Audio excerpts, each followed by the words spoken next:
मैं सैयदजादी हूँ, लोगों के घरों में रुल गई हूँ, टपरियाँ मार रही हूँ, क्या करूँ, किधर जाऊँ। जिसके साथ मेरा निकाह हुआ था, जिसके साथ मेरी शादी हुई थी, मेरे मामू ने मेरी शादी की थी,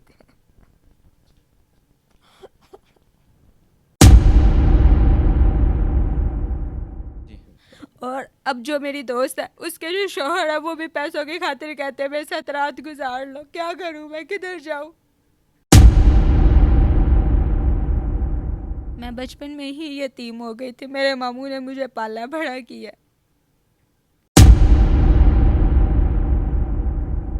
मैंने महरूमी की ज़िंदगी गुजारी है। बच्चा ना पैदा होने की वजह से मेरे शोहर ने भी मुझे तलाक दे दी, घर से बाहर निकाल दिया मुझे, मैं किधर जाऊँ। रात का टाइम था जब मेरे शोहर ने मुझे धक्के दे के घर से निकाला है। उसके शोहर ने 1-2 दफ़ा मुझे पर्सनली कहा है कि अगर तुम मेरे पैसे नहीं ना वापस कर सकती तो मेरे साथ रात को सो लो आप। और वाकई कोई इज़्ज़तदार बंदा ये वीडियो देख रहा है और इस सैयदजादी के साथ निकाह कर सकता है, सैयदजादी के सर पर हाथ रख सकता है, तो स्क्रीन पर नंबर शो हो रहा है, रब्ता कर सकते हैं।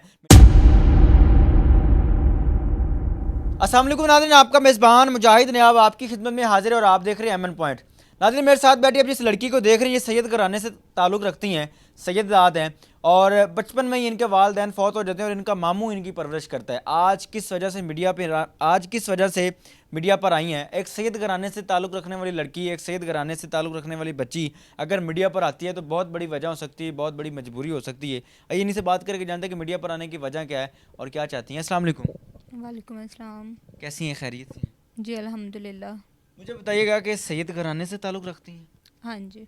वालिदैन जो हैं, जो अम्मी अब्बू हैं, उनकी कब डेथ हुई और कैसे हुई? उनकी डेथ जब मैं 5 साल की थी तब भी हो गई थी। एक बच्ची जिसकी उम्र 5 साल थी और बचपन में ही वालिदैन गुजर गए, बड़ी तल्ख ज़िंदगी होगी। जी, बहुत तल्ख ज़िंदगी थी, मामू पास रहती थी हम्म। और मामू के बच्चे मामी अच्छा सलूक नहीं करते थे, लेकिन कुछ कह नहीं सकते। जो भी खैर उन्होंने पढ़ाया लिखाया बड़ा किया, उनका एहसान है। अच्छा, आपका कोई और बहन भाई नहीं है, कोई और रिश्तेदार नहीं था जो कि आपको संभाल लेता, आप उनके पास रह लेते? नहीं, बहन भाई मेरा कोई नहीं, मैं इकलौती बहन हूँ। हम्म। रिश्तेदार तो थे लेकिन मुझे संभालने की जिम्मेदारी सिर्फ मेरे मामू ने ली थी। हम्म। तो आज जो ज़िंदगी है वो कैसी है? मामू ने पाला पोसा परवरिश की, पढ़ाया लिखाया? जी जी, मामू ने अल्हम्दुलिल्लाह मुझे बीए करवाया है।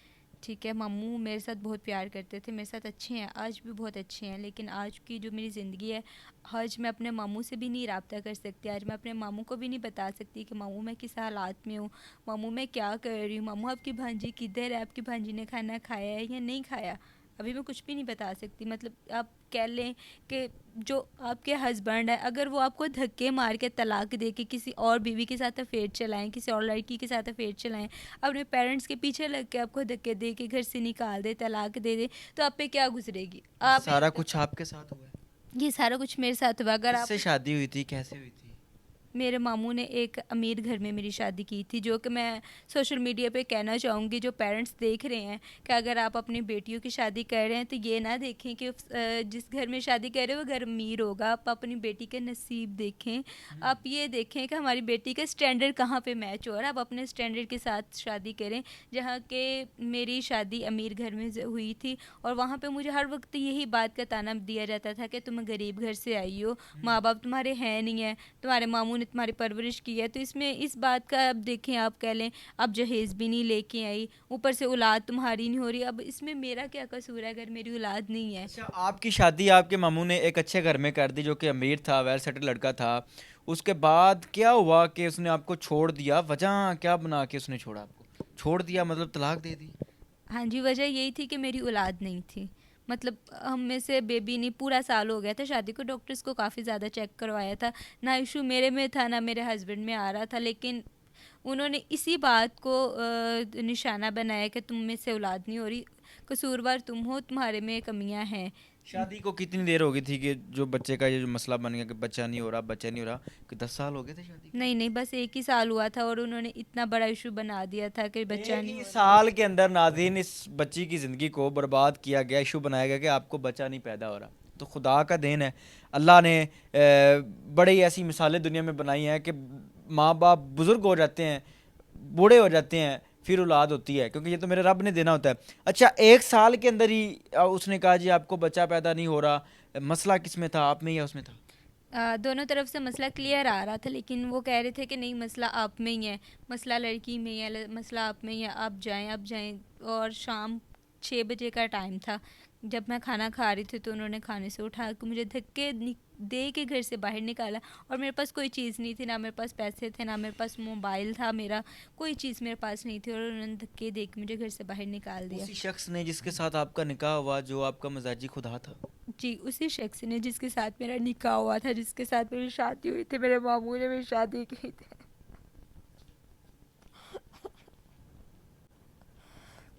नाज़रीन, वो बच्ची रोए ना तो क्या करे, जिस बच्ची ने यतीमी की ज़िंदगी गुजारी हो, जिस बेटी ने मैं कहता हूँ कि यतीमी के अंदर ही सारी ज़िंदगी गुजार दी हो, जिस बच्ची को उसके मामू ने पाला हो, जिस बच्ची ने अपनी मामी की वो सारी बातें सुनी हो, और जिस बच्ची ने अपनी ज़िंदगी इतनी तल्ख गुजारी हो, लेकिन फिर बाद में जब उसकी शादी हो और 100 दिल में अरमान होते हैं कि मेरी शादी होगी, मेरा शौहर होगा, वो मुझे अच्छे तरीके से मेरी ज़िंदगी गुजारेगा, मेरी अपनी ज़िंदगी हो जाएगी, लेकिन उसी बच्ची की जब ज़िंदगी उसका शौहर उसको घर से निकाल दे, सिर्फ यही वजह बना के कि आपके घर बच्चा नहीं हुआ, तो वो बच्ची रोए ना तो क्या करे। सैयद घराने से ताल्लुक़ रखती हैं? हाँ जी। वो जो शख्स है जिससे शादी हुई थी वो भी सैयद था या हाँ कोई और जी, था? वो भी सैयद ही था। एक सैयद ने उसको ज़रा रहम नहीं आया कि यार मेरी बीवी है, तो मैं इसके साथ इतना बड़ा जुल्म कर रहा हूँ? नहीं, उनको रहम नहीं आया। किसी और लड़की के साथ अफेयर था। 6 महीने से मैं ये चीज़ें देख रही थी। 6 महीने से मैं मुसलसल चैट देख रही थी। 6 महीने से मैं हर चीज़ देख रही थी। अगर मैं चुप थी सिर्फ इसलिए कि मेरा घर बसा रहे, मैं अपने मामू को क्या जाकर बताऊंगी, और जाऊंगी भी तो कहाँ जाऊंगी, किसी को बताऊं भी तो क्या बताऊं, लेकिन नहीं।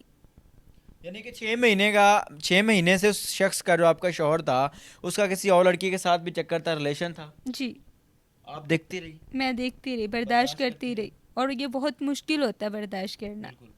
नाज़रीन, अगर 1 मिनट के लिए इमेजिन करें जिस तरह गैरत इंसान के अंदर, एक मर्द के अंदर होती है ना, कि मेरी बीवी अगर मैं किसी और के साथ शेयर करूं, या मेरी बीवी किसी और के साथ अगर गपशप करती है या रिलेशन बनाती है ना, तो तकलीफ़ होती है।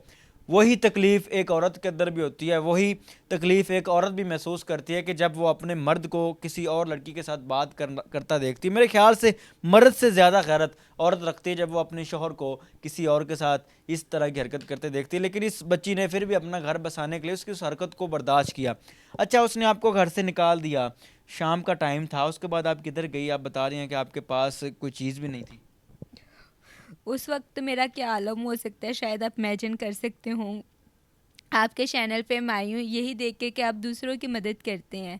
तो उस टाइम पे मैं बिल्कुल परेशान थी कि मैं किसकी हेल्प लूँ, क्या करूँ। लेकिन मेरी एक दोस्त थी, मैंने उसकी हेल्प ली, उसके पास गई, मैंने उसको जाके सारा माजरा बताया। तो उसने मुझे कहा कि तुम, मेरे पास कुछ पैसे हैं, ये ले लो और यहाँ पे रेंट पे घर ले लो। और अब जो है ना, उसके कुछ पैसे मैंने वापस कर दिए, कुछ पैसे मेरे रह गए हैं, उसको जो मैंने वापस करने हैं। उस यानी कि जब आप घर से निकली तो उस टाइम आपकी क्या कंडीशन थी? आप मामू के पास नहीं गई, क्यों नहीं गई? नहीं, मैं अपने मामू को अब और परेशान नहीं कर सकती, अपने मामू के ऊपर अब मैं और बोझ नहीं बन सकती। उन्होंने पहले ही मुझे पढ़ाया लिखाया, बड़ा किया, मेरी शादी की है, तो अब दोबारा मैं मामू को परेशान नहीं कर सकती अगर वो अपने। मामू आज वीडियो देखते हैं तो उन पर क्या गुजरेगी, यार ये मेरी भांजी जिसको मैंने लिखाया पढ़ाया, उसके साथ इतना बड़ा जुल्म हो गया। देखिए, मैं अपने मामू को तकलीफ़ नहीं देना चाहती। मेरे मामू मुझे देख रहे हैं, मेरे अल्लाह पाक मेरे मामू को लंबी उम्र दें। ठीक है, उन्होंने बहुत अच्छा किया मेरे साथ, जो भी किया। लेकिन अब खैर मैं कुछ नहीं कह सकती, जो मेरे साथ हो गया उसके लिए मैं जो लोग मुझे देख रहे हैं, मैं उनसे अपनी मदद के लिए अच्छा, शौहर जो है उसने आपको घर से निकाला, उसने जब निकाला फिर आप बता रही हैं कि आप अपनी दोस्त के पास गई, दोस्त के पास कैसे गई, यानी कि उससे राब्ता हुआ, उसने आपको मकान लेके दिया, क्या कहानी? उसने मकान नहीं, मकान मैंने खुद लिया, अपने बलबूते पे लिया मैंने मकान में। वो लाहौर लड़की, के अंदर हाँ एक जी, खातून का मकान खुद ले लेना और अकेले वहाँ पर रहना बड़ा मुश्किल होता बहुत मुश्किल है। मोहल्ले वाले बहुत बातें करते हैं कि ये अकेली रहती है, क्यों रहती है, क्या वजह है। सब बातें मुझे सुननी पड़ रही हैं, बर्दाश्त करनी पड़ रही हैं। तो इस मामले में मैं अब क्या कर सकती हूँ, आप मुझे बताएं। मैं आपके पास आई हूँ, अपनी हेल्प के लिए आई हूँ आपके पास। है। अल्लाह की ज़ात आसानियाँ फरमाएगी। मुझे बताएं कि आप ऑफ कैमरा बता रही थी कि जिस दोस्त से आपने कर्ज लिया था उसका शौहर भी तंग करता है, वो भी तंग करती हैं, क्या मामला है? वो अब देखें, उसने जो कर्ज दिया उन्होंने वापस तो लेना है ना, तो इसके लिए वो अब पैसे वापस मांगना चाह रहे हैं। कितना कर्ज लिया था और किस पर्पस के लिए लिया था? मैंने जो कर्ज लिया था ना, वो मैंने सिर्फ अपना घर लेने के लिए लिया था कि एक मकान में लेके साइड पे होके कहीं पे बैठ जाऊंगी, चुप के बैठ जाऊंगी, लोगों की बुरी नज़रों से बच जाऊंगी। और जिसमें से मैंने 80,000 रुपया लिया था और अभी 20 जो है ना मैंने रिटर्न कर दिया और 60,000 बाकी आया गया। 80,000 रुपये आपने किस चीज़ के लिए लिया था? मकान के लिए या उससे कुछ और भी ज़रूरत पूरी करनी थी? मकान के लिए लिया था, घर की छोटी मोटी जो ज़रूरतें थी, घर में सामान थोड़ा बहुत चाहिए था, चीज़ें चाहिए थी, उनके लिए लिया था मैंने। अपनी दोस्त से, एक फ्रेंड से ये 80,000 रुपया कर्ज लेती हैं सिर्फ इसीलिए कि चले मैं अपना एक सेपरेट कमरा ले लेती हूँ, वहाँ पर रहूँगी, उसके अंदर अपनी ज़िंदगी गुजार लूँगी, और साथ को थोड़ा बहुत इन्होंने सामान लिया जिससे ये अपनी ज़िंदगी जो है वो बसर करने लगी। आज क्या मुश्किल है? बता रही थी कि उसका जो शौहर है आपकी दोस्त का, वो कर्जे के लिए तंग करता है, फोर्स करता है, क्या डिमांड करता है? उसके शोहर ने एक दो दफ़ा मुझे पर्सनली कहा है कि अगर तुम मेरे पैसे नहीं ना वापस कर सकती तो मेरे साथ रात को सो लो आप। देखिए मैं अब कैसे सो सकती हूँ, मैं नहीं सो सकती ना। अब उसके लिए मैं क्या करूँ, मैं किधर जाऊँ, मैं अपना मुंह किधर लेके जाऊँ, मैं अपने आप को कहाँ पे लेके जाऊँ, ज़मीन के अंदर चली जाऊँ, आसमान के ऊपर चली जाऊँ, या खुदकुशी कर लूँ, मैं क्या करूँ, मुझे बताएं आप। नादिर, सैयद घराने की ये बच्ची है और सिर्फ 80,000 की खातिर वह शख्स है, उसको शर्म ना आई, उसको हया ना आई, जिसने इसको ये कहा जी तुम मेरे साथ रात गुजार लो। एक अच्छे घराने से ताल्लुक़ रखती हैं, एक अच्छे घर से ताल्लुक़ रखती हैं, और आज किस्मत ने इनको किस मोड़ पे ला के खड़ा कर दिया कि सोशल मीडिया पर ये मदद मांगने के लिए मजबूर हो गई हैं। मुझे बताइएगा कि आप बता रही हैं कि 20,000 रुपया जो है आपने उनको वापस दे दिया है, पीछे कितने पैसे रहते हैं? 60,000 पीछे रह गए। अच्छा, 80,000 में से आपने 20,000 उनको दे दिया, बकाया उनका 60,000 रुपया रहता है। अब ज़िंदगी जो है वो कैसे गुजर रही है? बहुत बुरी गुजर रही है। जिस मकान में रहती हैं उसका कितना किराया है? उसका 6,000 किराया। 6,000 किराया कहाँ से देती हैं, कैसे पूरा होता है ये मैं सारा? घरों की सफाइयाँ कर रही हूँ, घरों के मेरे पास 2-3 मैंने घर पकड़े हुए हैं, उनकी सफाई, झाड़ू पोछा, जितना भी काम उनका होता है घर का वो मैं कर देती हूँ। वो मुझे खाना वगैरह भी दे देते हैं और महीने के एंड पे पैसे भी दे देते हैं, जिसमें से कुछ पैसे मैं उनको रिटर्न कर देती हूँ अपने फ्रेंड को और कुछ पैसे अपने पास रख लेती हूँ ज़रूरत के नाज़रीन, लिए। कितनी तकलीफ की बात है कि एक सैयद घर की बच्ची लोगों के घरों के अंदर तपड़ियाँ मारती है, लोगों के घरों के अंदर सफाई करती है, सिर्फ अपनी ज़िंदगी तंग दस्ती की गुजारने के लिए। मुझे बताएं, अगर कोई अल्लाह का नेक बंदा ये वीडियो देखने वाला आपके सर पे हाथ रखता है, आपका ये जो कर्ज है ये उतारता है, घर का जो मकान का जो किराया वगैरह है जो है वो सारी चीज़ें पूरी करता है, और कहता है जी मैं इससे हलाली रिश्ता निकाह कायम कर लेता हूँ, इसको सहारा दे देता हूँ, तो आप ले लेंगी? जी, मैं तो यही चाहती हूँ कि कोई अल्लाह का नेक बंदा मेरे से अब शादी कर ले इज़्ज़त से, ताकि मैं अपने मामू को भी और तंग ना मज़ीद कर सकूँ। इज़्ज़त से मैं शादी करना चाहती हूँ और अपना घर बसाना चाहती हूँ।